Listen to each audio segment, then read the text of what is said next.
When I was around 12 or 13, I started to have violent thoughts against children, and it was a horrifying experience. The most challenging ones are always related to self-harm.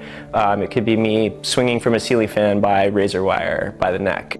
34-year-old Aaron Harvey has a form of obsessive-compulsive disorder known as pure O, purely obsessional.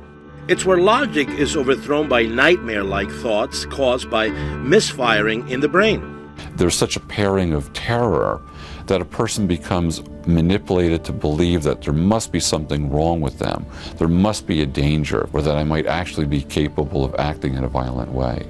Often the thoughts can feel like one continuous panic attack. Before your logical mind can even say, this is not a threat, you've already been completely overwhelmed with anxiety throughout your entire body. It kind of feels like your stomach's being cut up. Intrusive thoughts typically fall into three categories: sex, religion, and violence. Aaron lived in silence and suffered alone for more than 20 years. If I were to tell my ex that I had repetitive thoughts about mutilating her with a knife and that there's a reason that we always went out to eat because I didn't want to cook, there's a fear you would lose that person. Finding the right treatment for pure O is critical.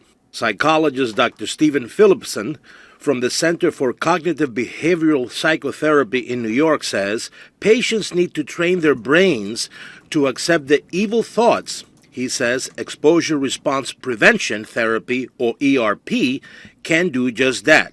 To have them purposely bring on, in a very gradual way, the very thoughts that they've associated as being the problem.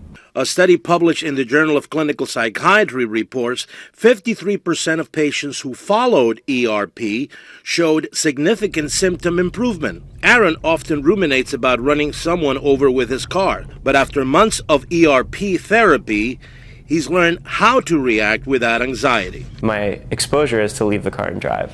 And by leaving it in drive, I'm accepting the fact that my foot might fly over to the other side and run someone over.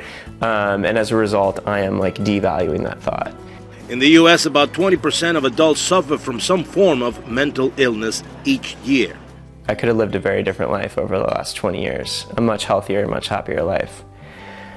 And the only way to do that is to empower sufferers of conditions to actually start talking about them. Today, Aaron is breaking his silence and launched intrusivethoughts.org, a website dedicated to educating and empowering OCD sufferers.